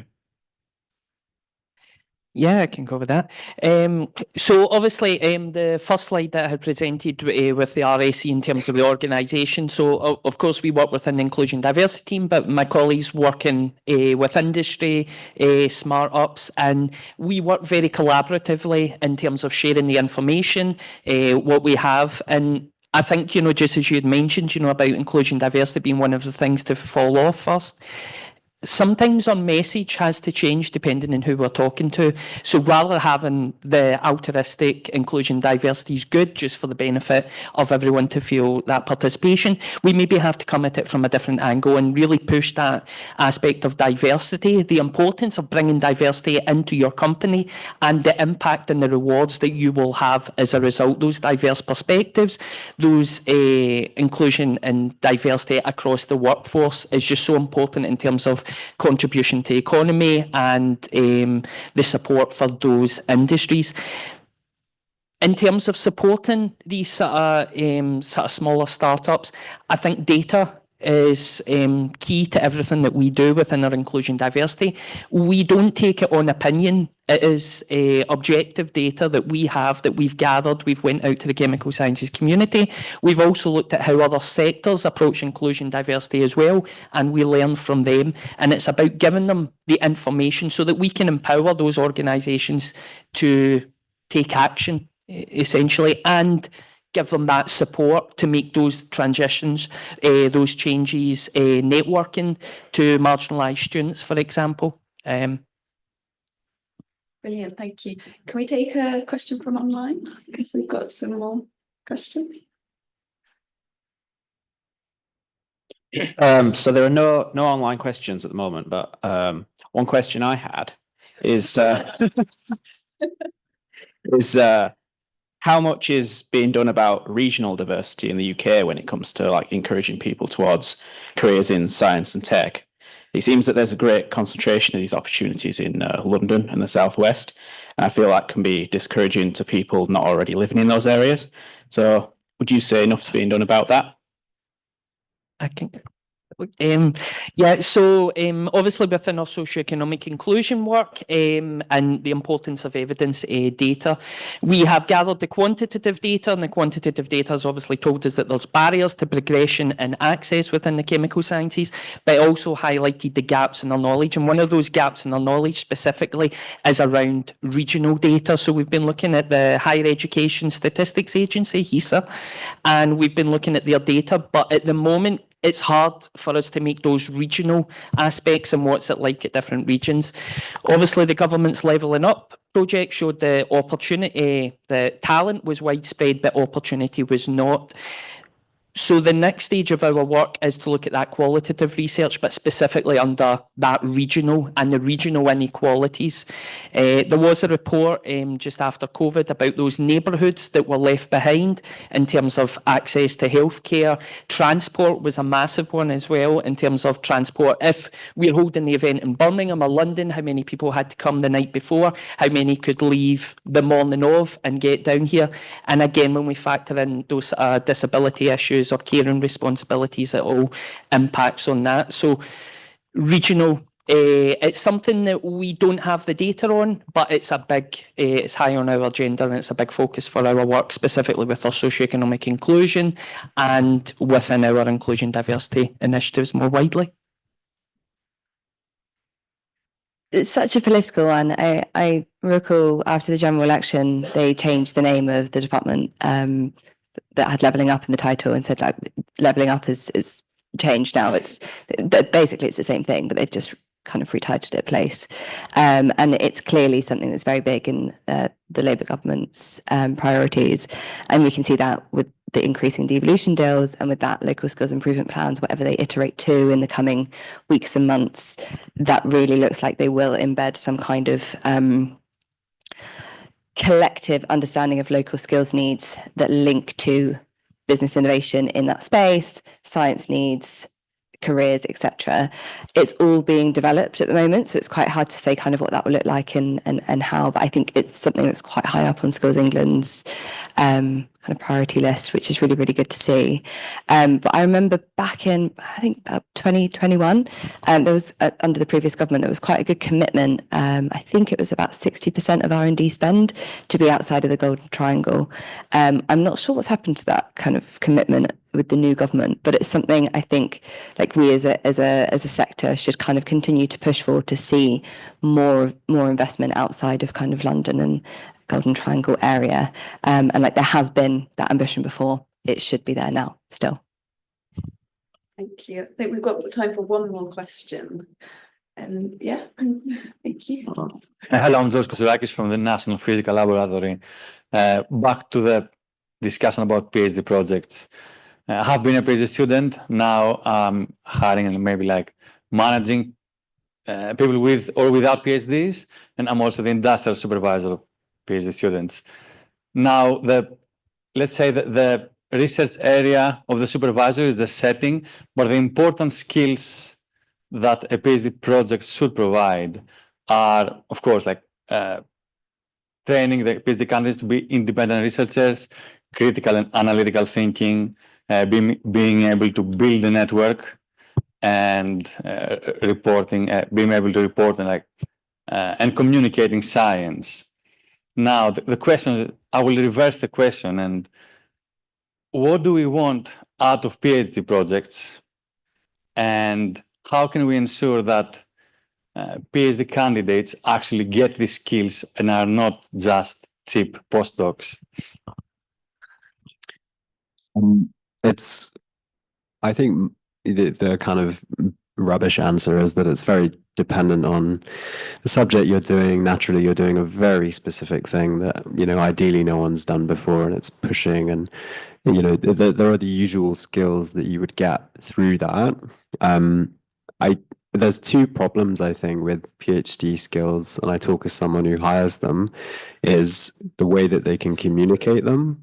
Often they're there, and I'm sure if they hadn't opened their mouth, I would have believed them. But a lot of the time, it's often, you know, difficulty in communication, applying that to a context outside of the context that they've existed in, which I think a lot that can be helped. That's a very fixable problem. I think what is less fixable is the issue where you're going down a very narrow path. You're doing your project. You're really not doing much else. You might, you know, publish a paper or something, and that's great. But frankly, if that's all you've done, it's not a great sell if you're not staying in academia. If you are, fine. But there are many opportunities to go out and do volunteering. There are, you know, staff association groups and committees that are very easy to do within universities. There's student unions that you can be a counselor at. There's local organizations you can volunteer. I had to work a few jobs while I was doing my PhD, and that helps as well. There's kind of practicing writing and blogging and going to talks and workshops and events. I did one called Pub HD, which is pretty good. There's Pint of Science, which is the same. There's Dance Your PhD. There's 3-minute thesis. There's 60-second thesis. So many things that you can just go and do.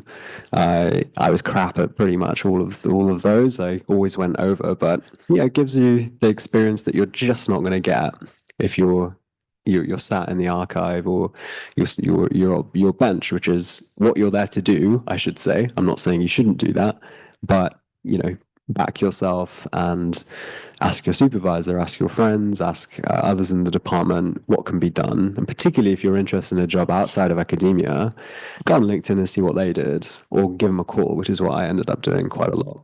So there is some kind of initiative there, but I think we could be doing better to coach people. But the skills communication thing is often what you see in policy reports that businesses don't like, that they can't get people to translate their skill very well.